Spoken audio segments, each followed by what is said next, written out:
Praise the Lord.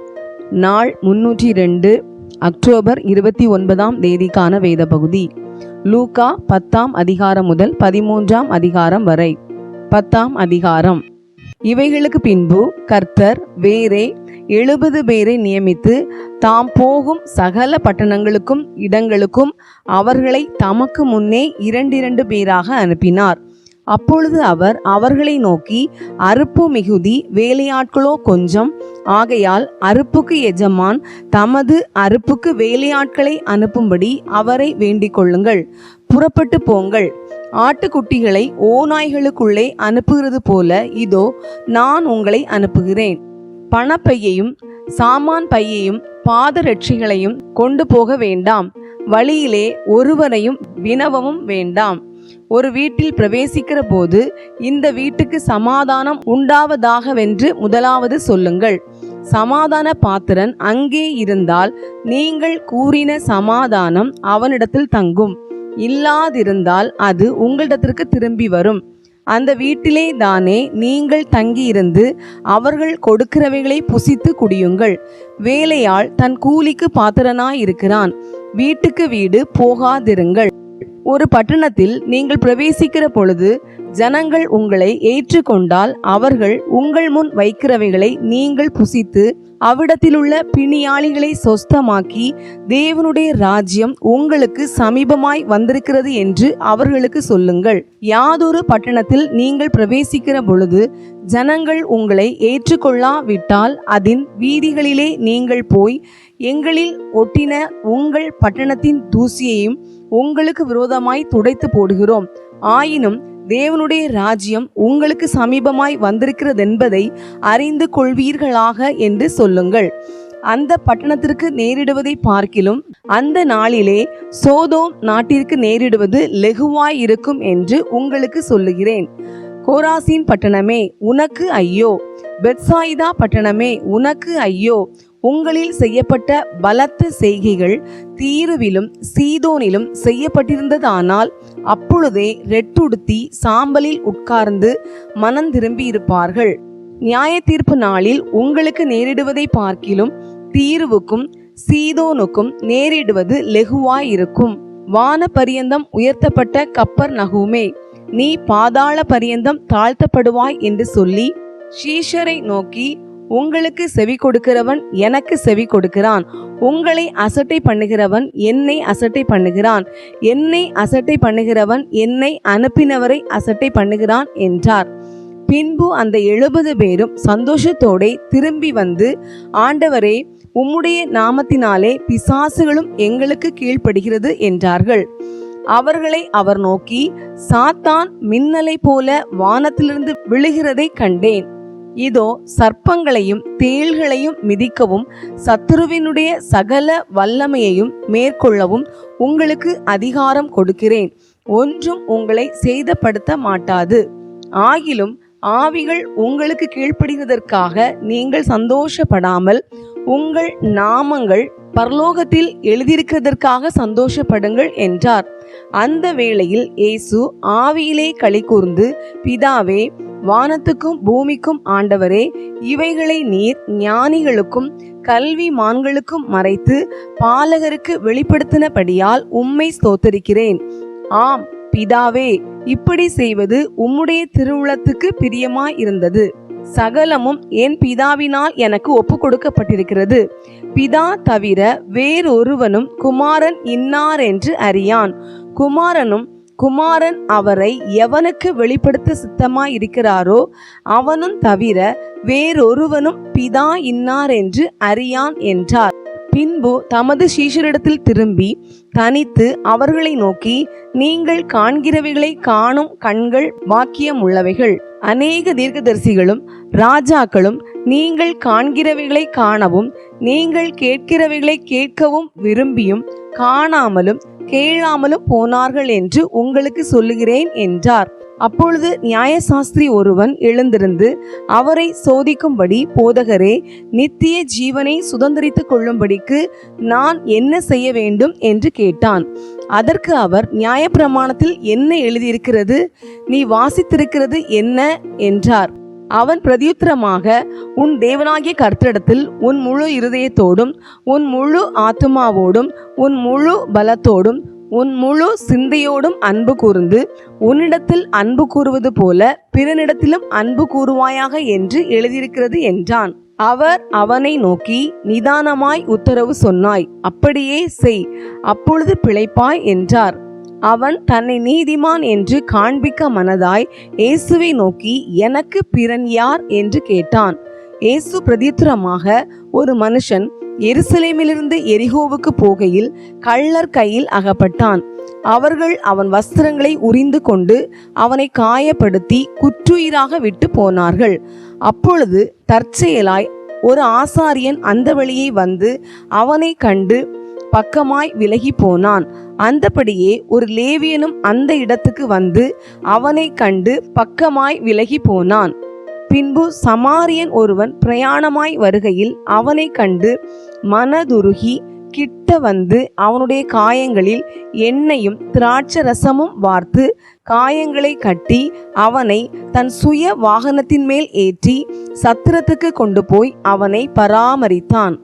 மறுநாளிலே தான் புறப்படும் போது 2 பணத்தை எடுத்து சத்திரத்தான் கையில் கொடுத்து, நீ இவனை விசாரித்துக்கொள், அதிகமாய் ஏதாகிலும் இவனுக்காக செலவழித்தால் நான் திரும்பி வரும்போது அதை உனக்கு தருவேன் என்றான். இப்படி இருக்க கள்ளர் கையில் அகப்பட்டவனுக்கு இந்த 3 பேரில் எவன் பிறனாயிருந்தான்? உனக்கு எப்படி தோன்றுகிறது என்றார். அதற்கு அவன், அவனுக்கு இரக்கம் செய்தவனே என்றான். அப்பொழுது இயேசு அவனை நோக்கி, நீயும் போய் அந்தபடியே செய் என்றார். பின்பு அவர்கள் பிரயாணமாய் போகையில் அவர் ஒரு கிராமத்தில் பிரவேசித்தார். அங்கே மார்த்தாள் என்னும் பெயர் கொண்ட ஒரு ஸ்திரீ அவரை தன் வீட்டிலே ஏற்றுக்கொண்டாள். அவளுக்கு மரியாள் எனப்பட்ட ஒரு சகோதரி இருந்தாள். அவள் இயேசுவின் பாதத்தருகே உட்கார்ந்து அவருடைய வசனத்தை கேட்டு கொண்டிருந்தாள். மார்த்தாளோ பற்பல வேலைகளை செய்வதில் மிகவும் வருத்தமடைந்து அவரிடத்தில் வந்து, ஆண்டவரே, நான் தனியே வேலை செய்யும்படி என் சகோதரி என்னை விட்டு வந்திருக்கிறதை குறித்து உமக்கு கவலை இல்லையா? எனக்கு உதவி செய்யும்படி அவளுக்கு சொல்லும் என்றாள். இயேசு அவளுக்கு பிரதியுத்தரமாக, மார்த்தாளே, மார்த்தாளே, நீ அநேக காரியங்களை குறித்து கவலைப்பட்டு கலங்குகிறாய். தேவையானது ஒன்றே. மரியாள் தன்னை விட்டு எடுபடாத நல்ல பங்கை தெரிந்து கொண்டாள் என்றார். 11ஆம் அதிகாரம். அவர் ஒரு இடத்தில் ஜெபம் பண்ணி முடித்த பின்பு அவருடைய சீஷரில் ஒருவன் அவரை நோக்கி, ஆண்டவரே, யோவான் தன் சீஷருக்கு ஜெபம் பண்ண போதித்தது போல நீரும் எங்களுக்கு போதிக்க வேண்டும் என்றான். அதற்கு அவர், நீங்கள் ஜெபம் பண்ணும்போது பரமண்டலங்களில் இருக்கிற எங்கள் பிதாவே, உம்முடைய நாமம் பரிசுத்தப்படுவதாக, உம்முடைய ராஜ்யம் வருவதாக, உம்முடைய சித்தம் பரமண்டலத்திலே செய்யப்படுகிறது போல பூமியிலேயும் செய்யப்படுவதாக, எங்களுக்கு வேண்டிய ஆகாரத்தை அன்றென்றும் எங்களுக்கு தாரும், எங்கள் பாவங்களை எங்களுக்கு மன்னியும், நாங்களும் எங்களிடத்தில் கடன்பட்ட எவனுக்கும் மன்னிக்கிறோமே, எங்களை சோதனைக்குட்பட பண்ணாமல் தீமை நின்று எங்களை ரட்சித்துக் கொள்ளும் என்று சொல்லுங்கள் என்றார்.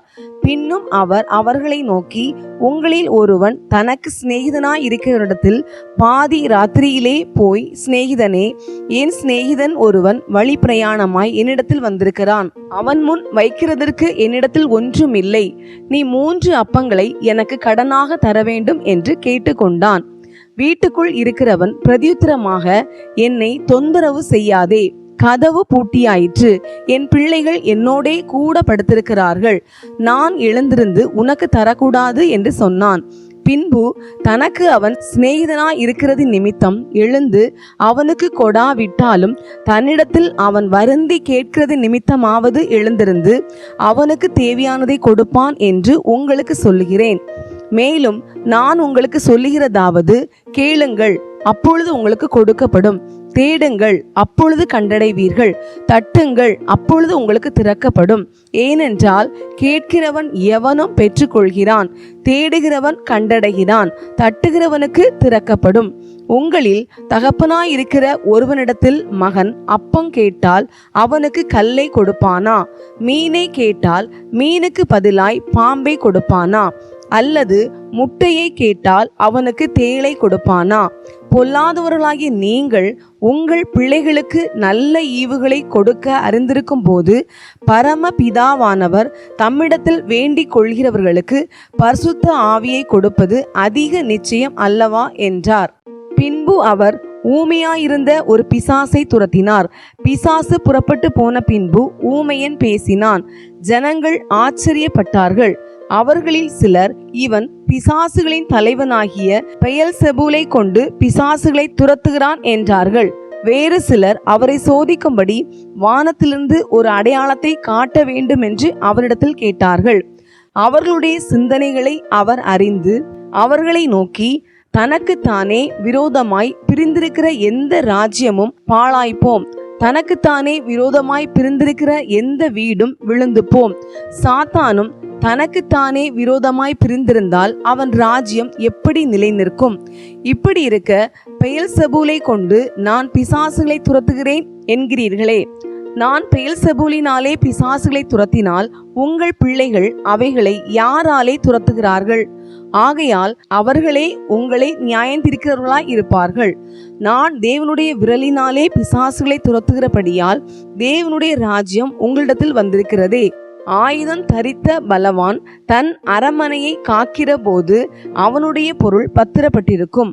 அவனிலும் அதிக பலவான் வந்து அவனை மேற்கொள்வானே ஆகில் அவன் நம்பியிருந்த சகல ஆயுத வர்க்கத்தையும் பறித்து கொண்டு அவனுடைய கொள்ளை பொருளை பங்கிடுவான்.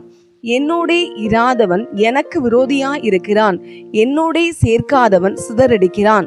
அசுத்த ஆவி ஒரு மனுஷனை விட்டு புறப்படும் போது வறண்ட இடங்களில் அலைந்து இளைப்பாறுதல் தேடியும் கண்டடையாமல் நான் விட்டு வந்த என் வீட்டுக்கு திரும்பி போவேன் என்று சொல்லி அதில் வரும்போது அது பெருக்கி ஜோடிக்கப்பட்டிருக்க கண்டு திரும்பி போய் தன்னிலும் பொல்லாத வேறு 7 ஆவிகளை கூட்டிக் கொண்டு வந்து உட்புகுந்து அங்கே குடியிருக்கும்.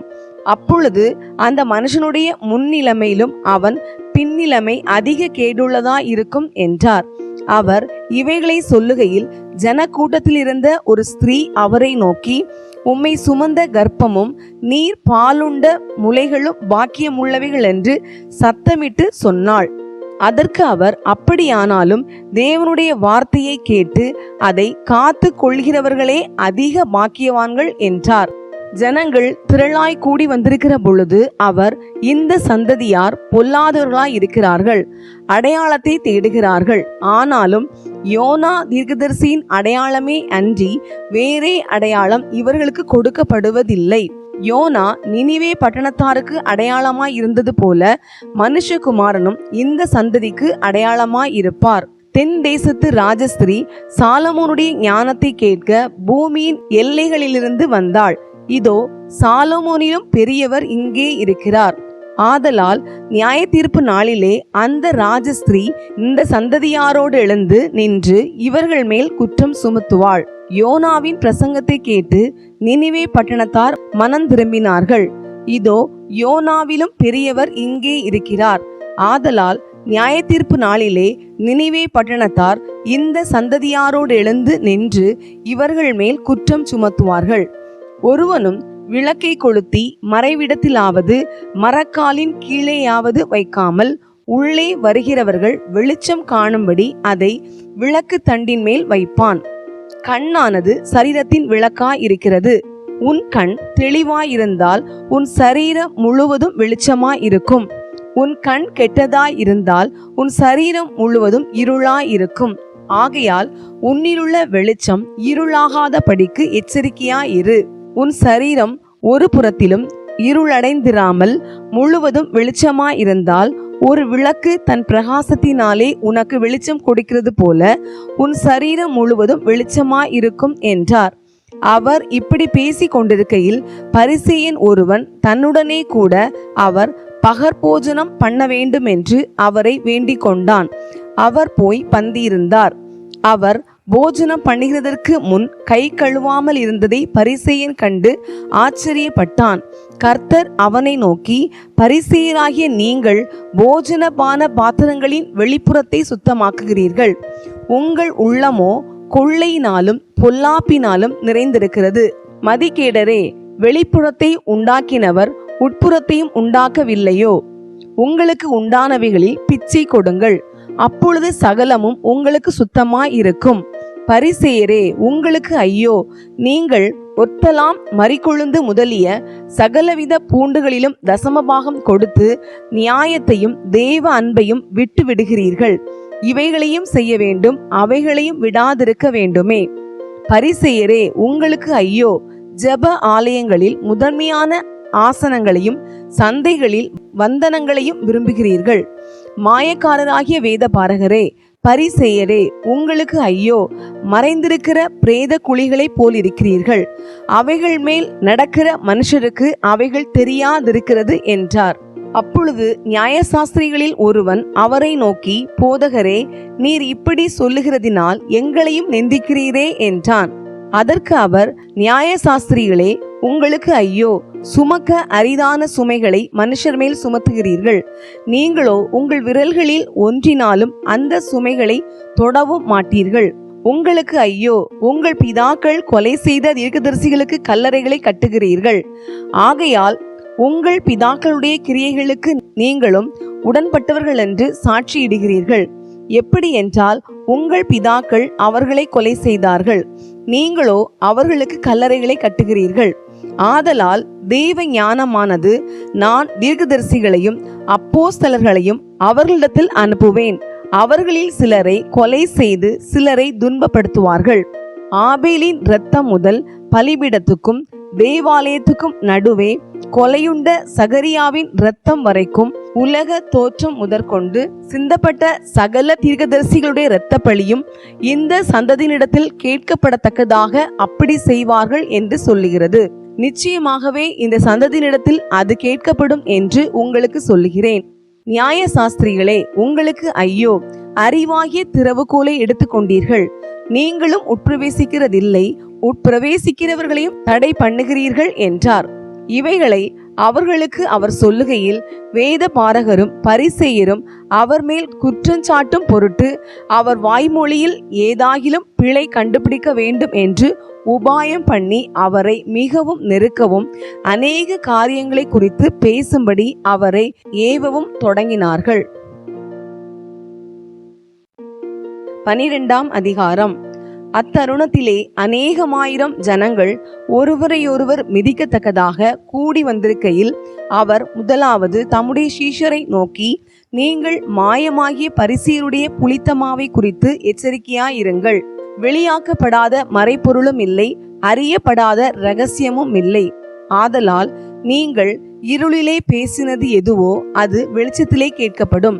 நீங்கள் அறைகளில் காதிலே சொன்னது எதுவோ அது வீடுகளின் மேல் கூறப்படும்.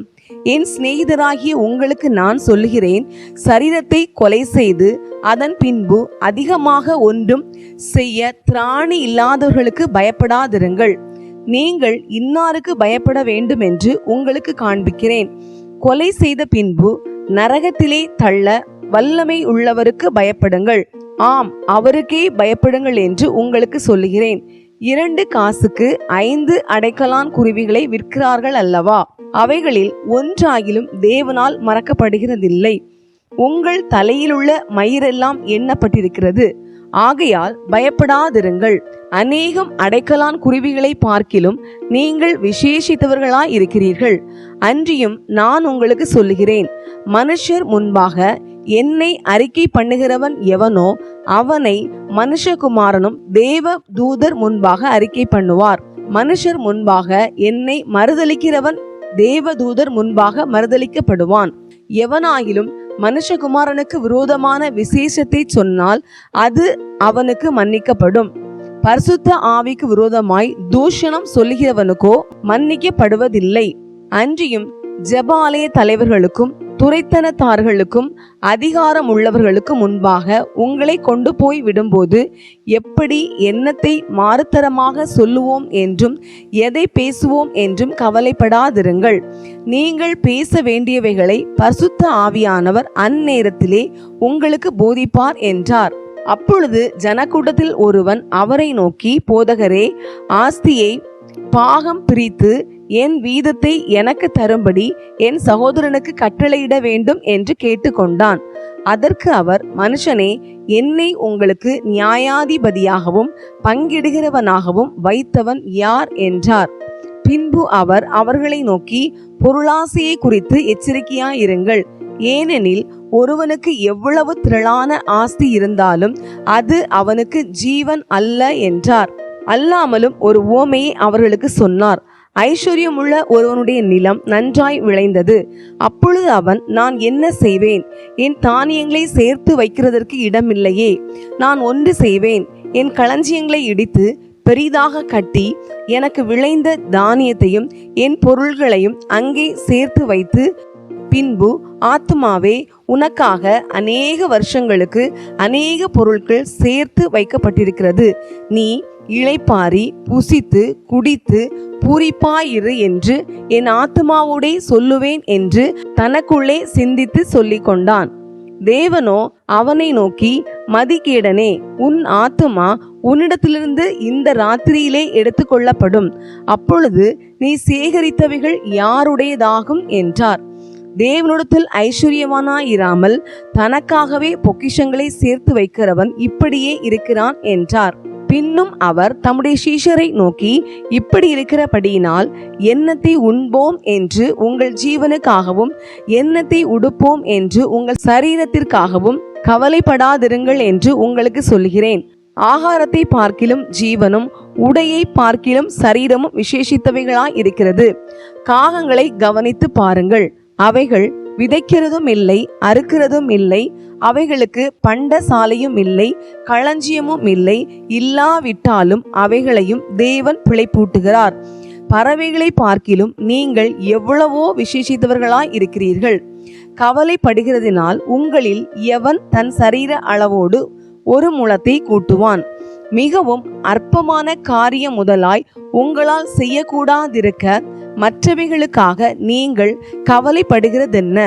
காட்டு புஷ்பங்கள் எப்படி வளர்கிறதென்று கவனித்து பாருங்கள். அவைகள் உழைக்கிறதும் இல்லை, நூற்கிறதும் இல்லை. என்றாலும் சாலோமோன் முதலாய் தன் சர்வ மகிமையிலும் அவைகளில் ஒன்றை போலாகிலும் உடுத்தியிருந்ததில்லை என்று உங்களுக்கு சொல்லுகிறேன். இப்படி இருக்க அற்ப விசுவாசிகளே, இன்றைக்கு காட்டிலிருந்து நாளைக்கு அடுப்பிலே போடப்படுகிற புல்லுக்கு தேவன் இவ்விதமாக உடுத்துவித்தால் உங்களுக்கு உடுத்துவிப்பது அதிக நிச்சயம் அல்லவா? ஆகையால் எண்ணத்தை உண்போம், எண்ணத்தை குடிப்போம் என்று நீங்கள் கேளாமலும் சந்தேகப்படாமலும் இருங்கள். இவைகளையெல்லாம் உலகத்தார் நாடி தேடுகிறார்கள். இவைகள் உங்களுக்கு வேண்டியவைகளென்று உங்கள் பிதாவானவர் அறிந்திருக்கிறார். தேவனுடைய ராஜ்யத்தையே தேடுங்கள், அப்பொழுது இவைகளெல்லாம் உங்களுக்கு கூட கொடுக்கப்படும். பயப்படாதே சிறு மந்தையே, உங்களுக்கு ராஜ்யத்தை கொடுக்க உங்கள் பிதா பிரியமாயிருக்கிறார். உங்களுக்கு உள்ளவைகளை விற்று பிச்சை கொடுங்கள். பழமையாய் போகாத பணப்பைகளையும் குறையாத பொக்கிஷத்தையும் பரலோகத்திலே உங்களுக்கு சம்பாதித்து வையுங்கள். அங்கே திருடன் அணுகுகிறதும் இல்லை, பூச்சி கெடுக்கிறதும் இல்லை. உங்கள் பொக்கிஷம் எங்கே இருக்கிறதோ அங்கே உங்கள் இருதயமும் இருக்கும். உங்கள் அறைகள் கட்டப்பட்டதாகவும் உங்கள் விளக்குகள் எரிகிறதாகவும் தங்கள் எஜமான் கல்யாணத்திலிருந்து வந்து தட்டும்போது உடனே அவருக்கு திறக்கும்படி எப்பொழுது வருவார் என்று காத்திருக்கிற மனுஷருக்கு ஒப்பாகவும் இருங்கள். எஜமான் வரும்போது விழித்திருக்கிறவர்களாக காணப்படுகிற ஊழியக்காரரே பாக்கியவான்கள். அவர் அறை கட்டிக்கொண்டு அவர்களை பந்தியிருக்க செய்து சமீபமாய் வந்து அவர்களுக்கு ஊழியம் செய்வார் என்று மெய்யாகவே உங்களுக்கு சொல்கிறேன். அவர் 2ஆம் ஜாமத்திலாவது 3ஆம் ஜாமத்திலாவது வந்து அவர்கள் அப்படியே இருக்க கண்டால் அவ்வூழியக்காரர் பாக்கியவான்கள். திருடன் இன்ன நேரத்தில் வருவான் என்று வீட்டெஜமானுக்கு தெரிந்திருந்தால் அவன் விழித்திருந்து தன் வீட்டை கன்னமிட ஒட்டான் என்று அறிந்திருக்கிறீர்கள். அப்படியே நீங்கள் நினையாத நேரத்தில் மனுஷகுமாரன் வருவார். ஆகையால் நீங்களும் ஆயத்தமாயிருங்கள் என்றார். அப்பொழுது பேதுரு அவரை நோக்கி, ஆண்டவரே, இந்த ஓமையை எங்களுக்கு மாத்திரம் சொல்கிறீரோ, எல்லாருக்கும் சொல்கிறீரோ என்று கேட்டான். அதற்கு கர்த்தர், பணிவிடைக்காரருக்கு தகுதியான காலத்திலே படி கொடுக்கும்படி எஜமான் அவர்கள் மேல் அதிகாரியாக வைக்கத்தக்க உண்மையும் விவேகமும் உள்ள விசாரணைக்காரன் யாவான்? எஜமான் வரும்போது அப்படியே செய்கிறவனாய் காணப்படுகிற ஊழியக்காரன் பாக்கியவான். தனக்குள்ளதெல்லாவற்றின் மேலும் அவனை விசாரணைக்காரனாக வைப்பான் என்று மெய்யாகவே உங்களுக்கு சொல்லுகிறேன். அந்த ஊழியக்காரனோ என் எஜமான் வர நாள் செல்லும் என்று தனக்குள்ளே சொல்லிக்கொண்டு வேலைக்காரரையும் வேலைக்காரிகளையும் அடிக்கவும் புசித்து குடித்து வெறிக்கவும் தலைப்பட்டால் அவன் நினையாத நாளிலும் அறியாத நேரத்திலும் அந்த ஊழியக்காரனுடைய எஜமான் வந்து அவனை கடினமாய் தண்டித்து உண்மை இல்லாதவர்களோடே அவனுக்கு பங்கை நியமிப்பான். தன் எஜமானுடைய சித்தத்தை அறிந்தும் ஆயத்தமாயிராமலும் அவனுடைய சித்தத்தின்படி செய்யாமலும் இருந்த ஊழியக்காரன் அநேக அடிகள் அடிக்கப்படுவான். அறியாதவனாயிருந்து அடிகளுக்கு ஏதுவானவைகளை செய்தவனோ சில அடிகள் அடிக்கப்படுவான். எவனிடத்தில் அதிகம் கொடுக்கப்படுகிறதோ அவனிடத்தில் அதிகம் கேட்கப்படும். மனுஷர் எவனிடத்தில் அதிகமாய் ஒப்புவிக்கிறார்களோ அவனிடத்தில் அதிகமாய் கேட்பார்கள். பூமியின் மேல் அக்கினியை போட வந்தேன், அது இப்பொழுதே பற்றி எரிய வேண்டும் என்று விரும்புகிறேன். ஆகிலும் நான் முழுக வேண்டிய ஒரு ஸ்நானம் உண்டு, அது முடியும் அளவும் எவ்வளவோ நெருக்கப்படுகிறேன். நான் பூமியிலே சமாதானத்தை உண்டாக்க வந்தேன் என்று நினைக்கிறீர்களோ?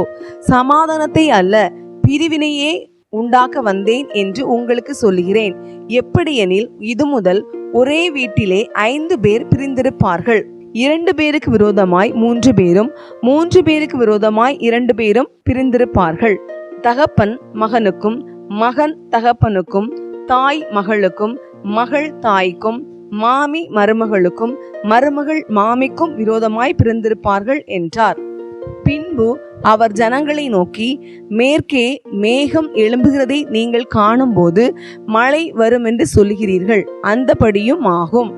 தென்றல் அடிக்கிறதை நீங்கள் காணும்போது உஷ்ணம் உண்டாகும் என்று சொல்லுகிறீர்கள், அந்தபடியும் ஆகும். மாயக்காரரே, பூமியின் தோற்றத்தையும் வானத்தின் தோற்றத்தையும் நிதானிக்க உங்களுக்கு தெரியுமே. இந்த காலத்தையோ நிதானியாமற் போகிறதென்ன? நியாயம் இன்னதென்று நீங்களே தீர்மானியாமல் இருக்கிறதென்ன? உனக்கு எதிராளியானவன் உன்னை அதிகாரியிடத்திற்கு கொண்டு போகிற போது வழியிலே தானே அவனிடத்திலிருந்து விடுதலையாகும்படி பிரயாசப்படு. இல்லாவிட்டால் அவன் உன்னை நியாயாதிபதிக்கு முன்பாக கொண்டு போவான். நியாயாதிபதி உன்னை சேவகனிடத்தில் ஒப்பு கொடுப்பான். சேவகன் உன்னை சிறைச்சாலையில் போடுவான். நீ கடைசி காசை கொடுத்து தீர்க்க மட்டும் அவ்விடத்திலிருந்து புறப்பட மாட்டாய் என்று உனக்கு சொல்லுகிறேன் என்றார். 13ஆம் அதிகாரம். பிலாத்து சில கலிலேயருடைய இரத்தத்தை அவர்களுடைய பலிகளோட கலந்திருந்தான். அந்த வேளையிலே அங்கே இருந்தவர்களில் சிலர் அந்த செய்தியை அவருக்கு அறிவித்தார்கள். இயேசு அவர்களுக்கு பிரதியுத்தரமாக, அந்த கலிலேயருக்கு அப்படிப்பட்டவைகள் சம்பவித்ததினாலே மற்ற எல்லா கலிலேயரை பார்க்கிலும் அவர்கள் பாவிகளாய் இருந்தார்கள் என்று நினைக்கிறீர்களோ? அப்படி அல்லவென்று உங்களுக்கு சொல்கிறேன். நீங்கள் மனந்திரும்பாமற் போனால் எல்லாரும் அப்படியே கெட்டு போவீர்கள். சீலோவாமிலே கோபுரம் விழுந்து 18 பேரை கொன்றதே, எருசலேமில் குடியிருக்கிற மனுஷர் எல்லாரிலும் அவர்கள் குற்றவாளிகளாய் இருந்தார்கள் என்று நினைக்கிறீர்களோ? அப்படி அல்லவென்று உங்களுக்கு சொல்கிறேன். நீங்கள் மனந்திரும்பாமற் போனால் எல்லாரும் அப்படியே கெட்டு போவீர்கள் என்றார். அப்பொழுது அவர் ஒரு உவமையும் சொன்னார். ஒருவன் தன் திராட்சை தோட்டத்தில் ஒரு அத்திமரத்தை நட்டிருந்தான். அவன் வந்து அதிலே கனியை தேடின போது ஒன்றும் காணவில்லை. அப்பொழுது அவன் தோட்டக்காரனை நோக்கி, இதோ 3 வருஷமாய் இந்த அத்திமரத்திலே கனியை தேடி வருகிறேன், ஒன்றையும் காணவில்லை. இதை வெட்டி போடு, இது நிலத்தையும் ஏன் கெடுக்கிறது என்றான். அதற்கு அவன், ஐயா, இது இந்த வருஷமும் இருக்கட்டும், நான் இதை சுற்றிலும் கொத்தி எரு போடுவேன். கனி கொடுத்தால் சரி, கொடாவிட்டால் இனிமேல் இதை வெட்டி போடலாம் என்று சொன்னான் என்றார். ஒரு ஓய்வு நாளில் அவர் ஜெப ஆலயத்தில் போதகம் பண்ணி கொண்டிருந்தார். அப்பொழுது 18 வருஷமாய் பலவீனப்படுத்தும் ஆவியை கொண்ட ஒரு ஸ்திரீ அங்கே இருந்தாள். அவள் எவ்வளவும் நிமிரக்கூடாத கூனியாய் இருந்தாள். இயேசு அவளை கண்டு தம்மிடத்தில் அழைத்து, ஸ்திரீயே, உன் பலவீனத்தினின்று விடுதலையாக்கப்பட்டாய் என்று சொல்லி அவள் மேல் தமது கைகளை வைத்தார். உடனே அவள் நிமிர்ந்து தேவனை மகிமைப்படுத்தினாள். இயேசு ஓய்வு நாளிலே சொஸ்தமாக்கினபடியால் ஜெப ஆலய தலைவன் கோபம் அடைந்து ஜனங்களை நோக்கி, வேலை செய்கிறதற்கு 6 நாள் உண்டே, அந்த நாட்களிலே நீங்கள் வந்து சொஸ்தமாக்கி கொள்ளுங்கள், ஓய்வு நாளிலே அப்படி செய்யலாகாது என்றான். கர்த்தர் அவனுக்கு பிரதியுத்தரமாக, மாயக்காரனே, உங்களில் எவனும் ஓய்வு நாளில் தன் எருதையாவது தன் கழுதையாவது தொழுவத்திலிருந்து அவிழ்த்து கொண்டு போய் அதற்கு தண்ணீர் காட்டுகிறதில்லையா? இதோ சாத்தான் 18 வருஷமாய் கட்டியிருந்த ஆபிரகாமின் குமாரத்தியாகிய இவளை ஓய்வு நாளில் இந்த கட்டிலிருந்து அவிழ்த்துவிட வேண்டியதில்லையா என்றார். அவர் அப்படி சொன்னபோது அவரை விரோதித்திருந்த அனைவரும் வெட்கப்பட்டார்கள். ஜனங்கள் எல்லாரும் அவரால் செய்யப்பட்ட சகல மகிமையான செய்கைகளை குறித்தும் சந்தோஷப்பட்டார்கள். அவர் அவர்களை நோக்கி, தேவனுடைய ராஜ்யம் எதற்கு ஒப்பாய் இருக்கிறது? அதை எதற்கு ஒப்பிடுவேன்? அது ஒரு கடுகு விதைக்கு ஒப்பாய் இருக்கிறது. அதை ஒரு மனுஷன் எடுத்து தன் தோட்டத்திலே போட்டான். அது வளர்ந்து பெரிய மரமாயிற்று. ஆகாயத்து பறவைகள் வந்து அதன் கிளைகளில் அடைந்தது என்றார். மேலும் அவர், தேவனுடைய ராஜ்யத்தை நான் எதற்கு ஒப்பிடுவேன்? அது புளித்த மாவுக்கு ஒப்பாய் இருக்கிறது. அதை ஒரு ஸ்திரீ எடுத்து முழுவதும் புளிக்கும் வரைக்கும் 3 படி மாவிலே அடக்கி வைத்தாள் என்றார். அவர் எருசலேமுக்கு பிரயாணமாய் போகும்போது பட்டணங்கள் தோறும் கிராமங்கள் தோறும் உபதேசம் பண்ணி கொண்டு போனார். அப்பொழுது ஒருவன் அவரை நோக்கி, ஆண்டவரே, ரட்சிக்கப்படுகிறவர்கள் சில பேர் தானோ என்று கேட்டான். அதற்கு அவர், இடுக்கமான வாசல் வழியாய் உட்பிரவேசிக்க பிரயாசப்படுங்கள். அநேகர் உட்பிரவேசிக்க வகை தேடினாலும் அவர்களாலே கூடாமற் போகும் என்று உங்களுக்கு சொல்லுகிறேன். வீட்டு எஜமான் எழுந்து கதவை பூட்டின பின்பு நீங்கள் வெளியே நின்று, ஆண்டவரே, ஆண்டவரே, எங்களுக்கு திறக்க வேண்டும் என்று சொல்லி கதவை தட்டும் போது அவர் பிரதியுத்தரமாக, நீங்கள் எவ்விடத்தாரோ, உங்களை அறியேன் என்று உங்களுக்கு சொல்லுவார். அப்பொழுது நீங்கள், உம்முடைய சமூகத்தில் போஜன பானம் பண்ணினோமே, நீர் எங்கள் வீதிகளில் போதகம் பண்ணினீரே என்று சொல்லுவீர்கள். ஆனாலும் அவர், நீங்கள் எவ்விடத்தாரோ, உங்களை அறியேன், அக்கிரமக்காரராகிய நீங்கள் எல்லாரும் என்னை விட்டு அகன்று போங்கள் என்று சொல்லுவார் என்று உங்களுக்கு சொல்லுகிறேன். நீங்கள் ஆபிரகாமையும் ஈசாக்கையும் யாக்கோபையும் சகல தீர்க்கதரிசிகளையும் தேவனுடைய ராஜ்யத்தில் இருக்கிறவர்களாகவும் உங்களையோ புறம்பே தள்ளப்பட்டவர்களாகவும் காணும் போது உங்களுக்கு அழுகையும் பற்கடிப்பும் அங்கே உண்டாயிருக்கும். கிழக்கிலும் மேற்கிலும் வடக்கிலும் தெற்கிலும் இருந்து ஜனங்கள் வந்து தேவனுடைய ராஜ்யத்தில் பந்தியிருப்பார்கள். அப்பொழுது முந்தினோர் பிந்தினோர் ஆவார்கள், பிந்தினோர் முந்தினோர் ஆவார்கள் என்றார். அந்த நாளிலே சில பரிசேயர் அவரிடத்தில் வந்து, நீர் இவ்விடத்தை விட்டு போய்விடும், ஏரோது உம்மை கொலை செய்ய மனதாய் இருக்கிறான் என்றார்கள். அதற்கு அவர், நான் இன்றைக்கும் நாளைக்கும் பிசாசுகளை துரத்தி வியாதி உள்ளவர்களை சொஸ்தமாக்கி 3ஆம் நாளில் நிறைவடைவேன். இன்றைக்கும் நாளைக்கும் மறுநாளைக்கும் நான் நடமாட வேண்டும். எருசலேமுக்கு புறம்பே ஒரு தீர்க்கதரிசியும் மடிந்து போகிறதில்லை என்று நான் சொன்னதாக நீங்கள் போய் அந்த நரிக்கு சொல்லுங்கள். எருசலேமே, எருசலேமே, தீர்க்கதரிசிகளை கொலை செய்து உன்னிடத்தில் அனுப்பப்பட்டவர்களை கல்லெறிகிறவர்களே, கோழி தன் குஞ்சுகளை தன் சிறகுகளின் கீழே கூட்டி சேர்த்து கொள்ளும் வண்ணமாக நான் எத்தனை தரமோ உன் பிள்ளைகளை கூட்டி சேர்த்து கொள்ள மனதாயிருந்தேன், உங்களுக்கோ மனதில்லாமற் போயிற்று. இதோ உங்கள் வீடு உங்களுக்கு பாழாக்கி விடப்படும். கர்த்தருடைய நாமத்தினாலே வருகிறவர் ஸ்தோத்திரிக்கப்பட்டவர் என்று நீங்கள் சொல்லும் காலம் வருமளவும் என்னை காணாதிருப்பீர்கள் என்று மெய்யாகவே உங்களுக்கு சொல்லுகிறேன் என்றார். இன்றைய நாளுக்கான வேத பகுதி வாசித்து முடிந்தாயிற்று. தேவனுக்கே மகிமை உண்டாவதாக. ஆமேன். இன்றைய நாளின் வேத பகுதியிலிருந்து ஒரு கேள்வி. அறிவாகிய திறவுகோலை உடையவர் யார்? இன்றைய நாளுக்கான வாக்குத்தத்தம் லூக்கா 12ஆம் அதிகாரம் 7ஆம் வசனம். பயப்படாதிருங்கள், அநேகம் அடைக்கலான் குருவிகளை பார்க்கிலும் நீங்கள் விசேஷித்தவர்களாய் இருக்கிறீர்கள். இந்த வாக்குத்தத்த வசனத்தின்படி கர்த்தர் தாமே நம் ஒவ்வொருவரையும் ஆசீர்வதிப்பாராக. ஆமேன்.